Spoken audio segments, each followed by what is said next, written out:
अभी हाल ही में केंद्र की भारतीय जनता पार्टी नेतृत्व की, मोदी जी के नेतृत्व की सरकार ने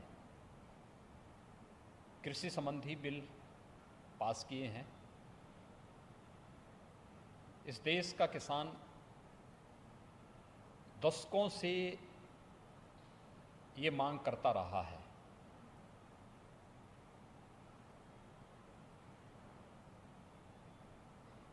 स्वामीनाथन कमेटी ने भी अपनी सिफारिशें इस संबंध में की थी, लेकिन उस सब के बावजूद पिछली सरकारें घोषणाएं तो करती थी, लेकिन किसानों के हित में कोई ठोस और कड़ा फैसला लेने की हिम्मत नहीं कर पा रहे थे। हम सब आभारी हैं प्रधानमंत्री मोदी जी के, जिनके आने के बाद देश के अंदर किसानों के जीवन में क्रांतिकारी परिवर्तन आया है। हर एक क्षेत्र में व्यापक सुधार हुआ है और खासतौर पर किसानों के लिए, चाहे प्रधानमंत्री किसान फसल बीमा की योजना रही हो, प्रधानमंत्री कृषि सिंचाई की योजनाओं के सफल क्रियान्वयन के माध्यम से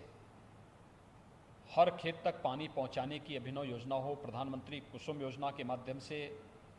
किसानों के बिजली के बिल को समाप्त करने और उसे सोलर पैनल के साथ जोड़ने की कार्रवाई हो, या कृषि इंफ्रास्ट्रक्चर के माध्यम से 1 लाख करोड़ रुपए के पैकेज की घोषणा, प्रधानमंत्री किसान सम्मान निधि के माध्यम से हर एक किसान को सालाना 6,000 रुपये की अतिरिक्त राशि उपलब्ध कराने की कार्रवाई हो, ये सभी स्वागत योग्य कदम थे। लेकिन किसान को उसके अनुसार लागत का 1.5 गुना से अधिक दाम मिल सके, ये सपना बना हुआ था। प्रधानमंत्री मोदी जी ने 24 जींस के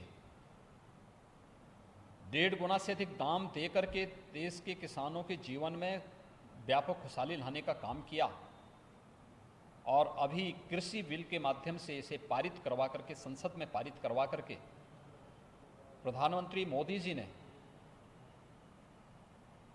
किसान हितैषी वे निर्णय किए हैं जिन्हें दशकों से इंतजार था। कई दशक से लोग इस बात की मांग कर रहे थे, किसान इस बात की मांग कर रहे थे।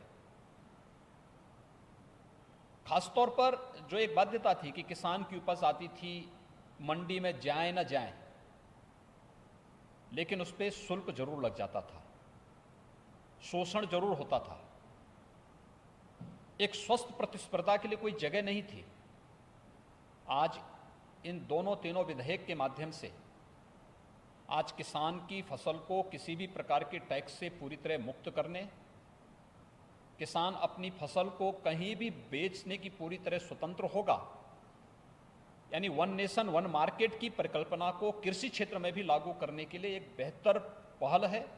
मैं प्रधानमंत्री मोदी जी का, केंद्रीय कृषि मंत्री का हृदय से आभार व्यक्त करता हूं कि उन्होंने किसानों के हित में इतना बेहतर निर्णय लिया है।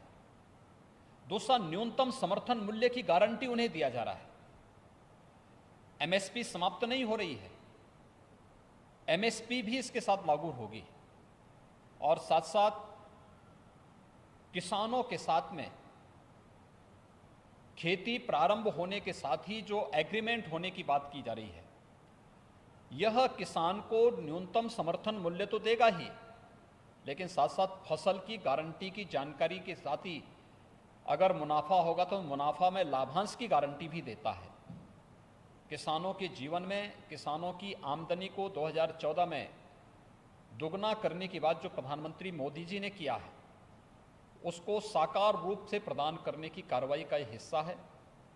हम सब आभारी हैं आदरणीय प्रधानमंत्री जी के, कृषि मंत्री जी के, कि जिन्होंने किसानों के हित में इस प्रकार के बेहतर सुधार के निर्णय लिए हैं। आज़ादी के बाद से इस प्रकार के सुधार कृषि क्षेत्र में हों, इसके बारे में निरंतर प्रगतिशील किसान मांग करते रहे हैं और मैंने स्वयं भी कई प्रगतिशील किसानों के साथ, किसान संगठनों के साथ बातचीत की है। सभी ने मुक्त कंठ से इस बिल की इन सभी जो बिल्स आए हैं संसद में, इन जो पास हुए हैं, इन सभी अधिनियमों का स्वागत किया है और इसे किसान हितैषी माना है, किसानों के जीवन में व्यापक परिवर्तन कारक माना है। और मेरा विश्वास है कि ये जो बिल्स पास हुए हैं ये सचमुच किसानों के जीवन में उनकी फसल की गारंटी के साथ साथ उन्हें न्यूनतम समर्थन मूल्य से अधिक दाम दिलाने में ये सहायक होगा और कृषि क्षेत्र में एक स्वस्थ प्रतिस्पर्धा को आगे बढ़ाएगा। मैं इसके लिए आदरणीय प्रधानमंत्री जी का और केंद्रीय कृषि मंत्री जी का हृदय से आभार व्यक्त करता हूँ।